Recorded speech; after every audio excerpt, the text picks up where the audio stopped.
मैं तो योगी आदित्यनाथ जी से इतनी खुश हूँ कि उन्होंने मेरी समस्या हल की। अखिलेश यादव अपनी औरत के लिए नहीं बोला, मेरे लिए कहाँ से आवाज उठा देगा। मैं योगी आदित्यनाथ को सशक्त नमन करती हूँ। मैंने पहले भी बोला था, आज भी बोलती हूँ कि मैंने योगी आदित्यनाथ जैसा सीएम कहीं नहीं देखा हिंदुस्तान में। इंशाल्लाह 2047 में हम इस्लामिक मुल्क बना देंगे। जब योगी सरकार इनका घर गिरा रही थी ना, तुम 2047 में बहुत आगे हो गया। आप तो 2025 में खत्म हो गए। 4.5 महीने में धक्के खाई हूँ। यह तो योगी सरकार का तहे दिल से धन्यवाद है। मेरा मुकदमा दर्ज हुआ। ओपनली बोल रही हूँ मैं, बिना डर के, बिना झिझक के सामने आके बोल रही हूँ मैं। क्यों? क्योंकि मुझे अपने योगी सरकार पे ही भरोसा है। नमस्कार, स्वागत है आपका हमारे चैनल यूपी डेट में। आज हम बात करेंगे एक ऐसे मामले की जिसने पूरे देश को झंझोर कर रख दिया है। वो छांगुर जो धर्मांतरण रैकेट चलाता है और जिसने न जाने कितने हिंदू बहु बेटियों को अपना शिकार बनाया है। आज हमारे साथ इसी केस से जुड़ी एक पीड़िता मौजूद है। सोनू रानी जी, बहुत बहुत स्वागत है आपका हमारे चैनल पर। नमस्कार सर, यूपी अपडेट चैनल का मैं तहे दिल से धन्यवाद करती हूँ। क्या कुछ शुरुआती बातें रही हैं, किस तरह से आप इनके चंगुल में आई थी, किस तरह से जो छांगुर बाबा हैं जो पूरा रैकेट चलाते थे धर्मांतरण का, क्या कुछ शुरुआत में रहा है? देखिए सर, मैं कर्नाटक बेंगलुरु की हूँ, साउथ इंडियन लड़की हूँ और मेरी मुलाकात एक इंस्टाग्राम के माध्यम से हुई थी। जो एक राजू राठौर जो अपने आप को हिंदू राजपूत बता रहे थे, उसकी वाइफ थी जो भाभी बन के बात करती थी, पापा सतीश नाम से, पूरी ऑल फैमिली हिंदू बन के बात करती थी। और मैं अनाथ हूँ बचपन से, तो मैं फैमिली इमोशनल ब्लैकमेल हुई थी वहां पे। इन लोगों ने बोला हम हिंदू राजपूत हैं और तेरी फैमिली हम अपनी बेटी बना कर रखेंगे। वो कर स्टार्ट की। फिर जो राजू राठौर बना हुआ था, रियल में उसका नाम वसीम है और वो सऊदी के अंदर है। और जो भाभी बनी हुई थी वो वसीम की वाइफ है। उसने ये बोला था कि ये मेरा देवर है राजू और एक कुंवारा लड़का है, अनमैरिड बताया गया था, जबकि 2 बेटियों का बाप है। वो सऊदी के अंदर 13-14 साल से है, इंडिया कभी आया ही नहीं। इन लोगों ने इतना मेरे साथ झूठ बोला। फिर मुझे मैं प्रोफेशन ब्यूटिशियन से हूँ, तो ये बोला गया था कंपनी में अच्छी जॉब लगवा दूंगा तेरी यहाँ पे और शादी करके सेटल हो जाएंगे। तो मुझे सऊदी बुलाया गया था 2021 में। तो वहां जब मैं सऊदी पहुंचती हूँ तब मुझे पता चलता है, ये लोग मुझे वहां ले जाते हैं, ले जाने हाइल से अलबा दिया आता है। वहां ले जाते ही दोस्तों को इकट्ठा करके मंगलसूत्र बांध दिया, गले में मांग में सिंदूर डाल दिया। उसके बाद जब छांगुर को इन्होंने कॉल किया वीडियो कॉल पे कि सोनू आ गई है और आप आके मिट्टी पलट कर दें। मिट्टी पलट का मतलब था कि लड़की का धर्म परिवर्तन। तो सामने से छांगुर बोल रहा है कि एक काम करो, काजल कर दो। काजल करने का मतलब था कि लड़की को प्रभावित करना।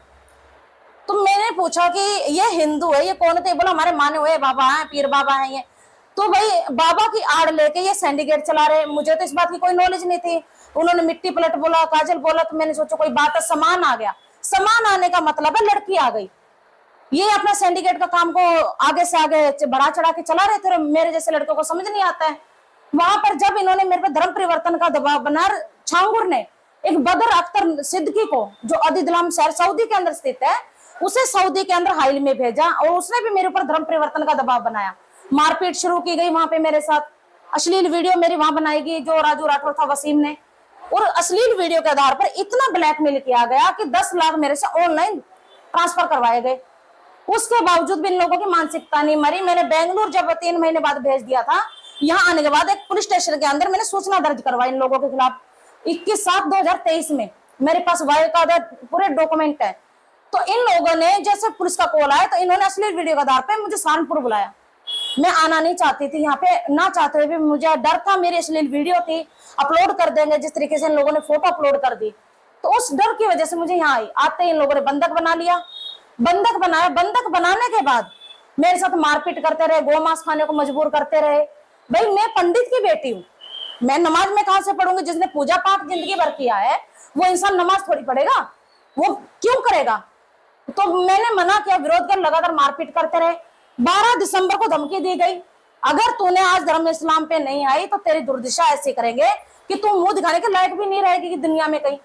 13 दिसंबर 2024 को वसीम का चाचा फरमान, जो छांगुर टीम का गैंग का मेंबर है, गांव गान्नाखंडी सहारनपुर के अंदर, और उसके बाप का नाम शौकत है, उसके द्वारा इन्होंने मेरा गैंग रेप करवाया। 13 दिसंबर 2024 की रात को रोड से जा रही थी सहारनपुर से मैं घर जा रही थी। सामान्य हाथ में मेकअप था। इन लोगों ने रोड से उठाया मुझे। फरमान जो वसीम का चाचा, एक सलमान गुलजार का था और एक पीर उर्फ वसीम, ये 3 लड़के फरमान के दोस्त थे। वो दो और ये इसका चाचा था, इन्होंने रोड से उठा के मुंह में कपड़ा डाल दिया। छांगुर बाबा के खिलाफ बोलने का साहस कहाँ से आप जुटा पाई? देखिए साहस तो जब अपने आप आ जाता है, जब इंसान ये सोच लेता है ना कि मौत तो तेरी एक ही दिन है, ऐसे भी मरना है तुझे, वैसे भी मरना है। ये रोज हमले कर ही रहे थे मेरे पे, आज भी मारेंगे तुझे, कल भी मारेंगे। अगर तू इस सिंडिकेट का पर्दाफाश नहीं करेगी, हजारों बहन बेटियों की जिंदगी बर्बाद हो जाएगी। और इसलिए मैंने छांगुर के खिलाफ आवाज उठाई और इस सिंडिकेट को मैंने खत्म करने की ठान ली। जब आपने शुरुआत की इस केस में तो क्या आपको किसी ने डराया, धमकाया या जान से मारने की धमकी?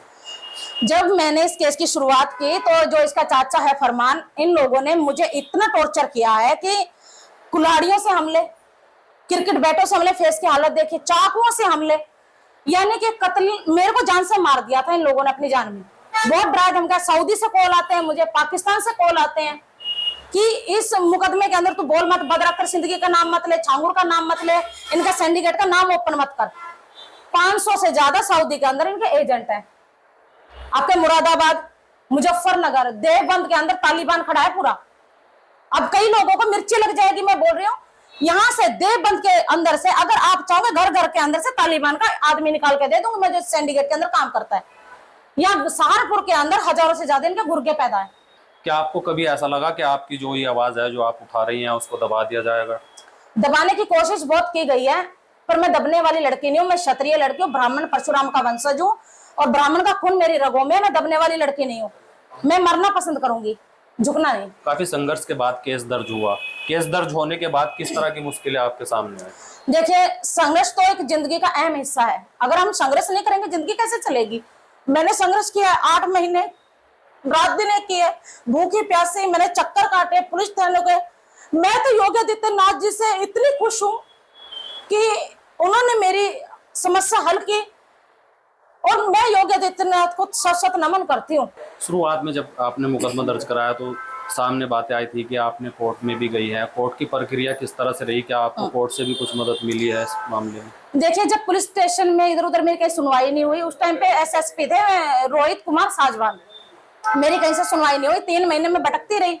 उसके बावजूद 7 अप्रैल को हमने जो है एजीएम फर्स्ट के अंदर एक मुकदमा दर्ज किया कि एफआईआर दर्ज हो गैंगरेपियों के खिलाफ धर्म परिवर्तन की। 4.5 महीने लटकते रही मैं कोर्ट के अंदर, आदेश नहीं हुए, जबकि कोर्ट का ऑर्डर है 14 दिन का टाइम होता है कोर्ट का, ज्यादा से ज्यादा 28 यानी कि 28 दिन का टाइम होता है। 4.5 महीने में धक्के खाई हूँ। यह तो योगी सरकार का तहे दिल से धन्यवाद है, मेरा मुकदमा दर्ज हुआ। और मैं इसका जो हमारे एसएसपी महोदय जी आशीष तिवारी जी, इनका भी तहे दिल से धन्यवाद करती हूँ। जैसे ये आए इन्होंने मेरा मुकदमा दर्ज किया। मैं अभी जो मेरे साथ खड़े, मेरे हिंदू भाई खड़े हैं, जितने भी मेरे सपोर्ट में मेरे हिंदू भाई खड़े हैं, मैं उनको तहे दिल से धन्यवाद करती हूँ। आज मेरे साथ में मैं तो तहे दिल से धन्यवाद करती हूँ अतुल शर्मा का, जो भारतीय मानव अधिकार सेवा संगठन से है, जिसने बुरी मुश्किल में मेरा साथ दिया। उसके बाद हमारे ललित शर्मा, पिंकी चौधरी जो हिंदू रक्षा दल से है, उनका भी तहे दिल से धन्यवाद करती हूँ। और हमारे नंद किशोर गुज्जर जी का भी मैं तहे दिल से धन्यवाद करती हूँ, जो विधायक कॉलोनी से इन लोगों ने मुझे बचाया है। अखिलेश यादव भी हैं और यहाँ पर इमरान मसूद भी हैं, सांसद इकरा हसन भी हैं। तो योगी सरकार में आपको किस तरह से मदद मिली? क्योंकि कहीं ना कहीं आपने इन लोगों के भी चक्कर काटे थे, क्या कहना चाहेंगे? देखिए ना तो आप मेरे आगे इकरा हसन का नाम लें, इमरान मसूद का और ये टोपीबाज अखिलेश यादव का नाम ना ले तो ही बेहतर है, क्योंकि टोपी वाले का भाई होता, गोल टोपी ऊंचा पजामा, ये एक दूसरे के होते हैं। अखिलेश यादव अपनी औरत के लिए नहीं बोला, मेरे लिए कहां से आवाज उठा देगा? उसको मीडिया में न्यूज नहीं मिल रही है, ओपन फेस आ रही हूं मैं मीडिया में। क्यों? ताकि हमारी बहन बेटियों को शिक्षा मिले कि जिहादियों के आगे सर झुकाना नहीं है। हमारी बहन बेटियों को एक सोच होनी चाहिए। इकरा हसन के पास में एसएसपी ऑफिस में मिली थी। इकरा हसन को जैसे पता लगा लड़की हिंदू है, रेप करने वाले मुस्लिम है, वो मुसलमानों के उसके सपोर्ट में उतर गए, छांगुर गुर्गों के टीम में थी वो, उनको अप्रोच कर रही थी, उनका समर्थन दे रही थी। इमरान मसूद ने भी फुल तन मन धन से अपने गोल टोपी ऊंचे पजामे वाला का समर्थन किया। ऐसे सांसद किस काम के हैं? शर्म आती है मुझे ऐसे सांसद के ऊपर। अखिलेश यादव ये उनसे, भाई सरकार तो है एक ही है। मैंने योगी जैसा सीएम, मैंने पहले भी बोला था, आज भी बोलती हूँ कि मैंने योगी आदित्यनाथ जैसा सीएम कहीं नहीं देखा हिंदुस्तान में, और ना ही होगा। अगर ये 50 बार मर के भी पैदा होना चाहेंगे ना, तो योगी जैसा कभी नहीं बन सकते। आप सीएम योगी की जो है जन सुनवाई में भी गई है, तो क्या आपको सीधी मुख्यमंत्री योगी आदित्यनाथ के कार्यालय से सीधी मदद मिली है? क्या कुछ रहा है? देखिए मैं योगी आदित्यनाथ जी से 2-3 बार मिली हूँ, एक बार नहीं मिली हूँ। लखनऊ भी गई थी, छांगुर केस को लेके। और गोरखपुर भी गई हूँ मैं, गोरखपुर में हम योगी जी से मिले हैं। उसके बावजूद एक मेरी मीडिया में वाइट हुई थी तो हमारे योगी जी पहुंच गए थे, इन लोगों ने हमले कर रखे थे। और 3 जुलाई को जब हमारी घर वापसी हुई थी गोमती नगर के भोलानाथ मंदिर में, वहां से वो वाइट मिली थी कि मेरे पाँव काटने की धमकियां दे रहे हैं मुझे छांगुर टीम के मेंबर ये और छांगुर। तो उसी टाइम योगी जी ने वीडियो से, उसी टाइम योगी जी ने उसकी नानी याद दिला दी थी छांगुर की।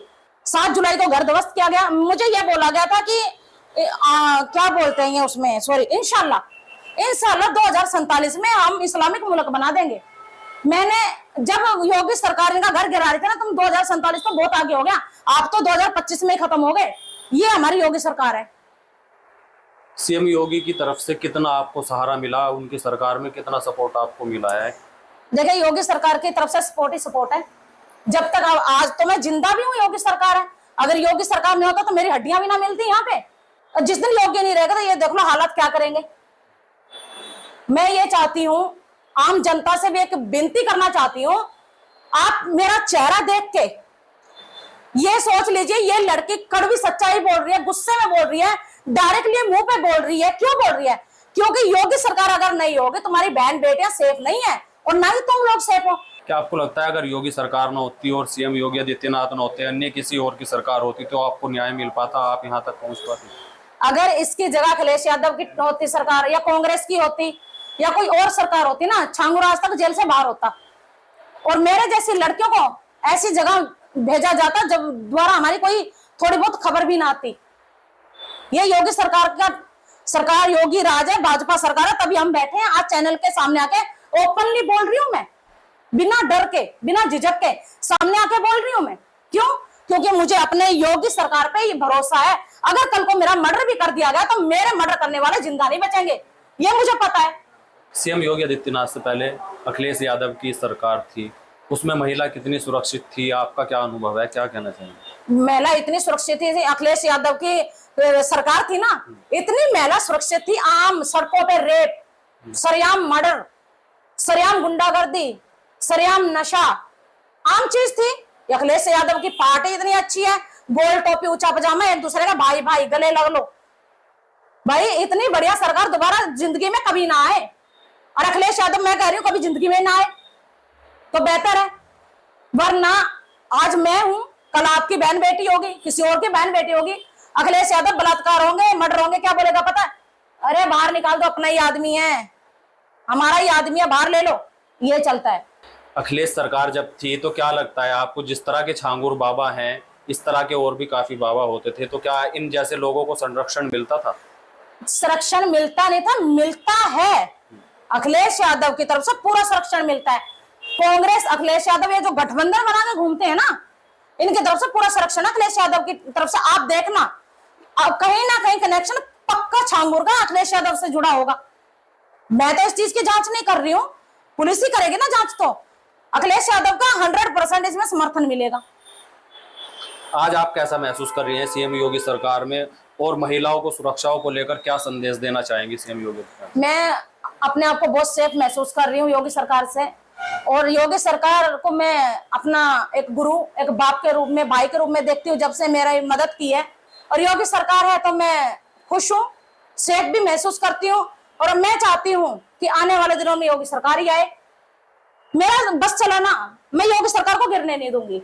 सोनू की कहानी सिर्फ एक केस नहीं, एक क्रांति है। ये उस बदलाव की कहानी है जो आता है जब सरकार संवेदनशील होती है। योगी सरकार ने दिखाया कि किस तरह से बहु बेटियों को इंसाफ मिलता है और किस तरह से बहु बेटियों के प्रति कार्य किया जाता है, क्योंकि योगी जी सिर्फ मुख्यमंत्री नहीं, वो भाई भी हैं उन बेटियों के, उन बहनों के जिनको किसी भी सरकार में कभी भी इंसाफ नहीं मिला है। ऐसा ही नेतृत्व उन्होंने जो है यहाँ पर करके दिखाया है। जो सोनू राणे हैं उनको इंसाफ दिलाया है, और कहीं ना कहीं इस इंसाफ से सोनू राणे भी जो है सीएम योगी आदित्यनाथ का धन्यवाद करती नजर आ रही है।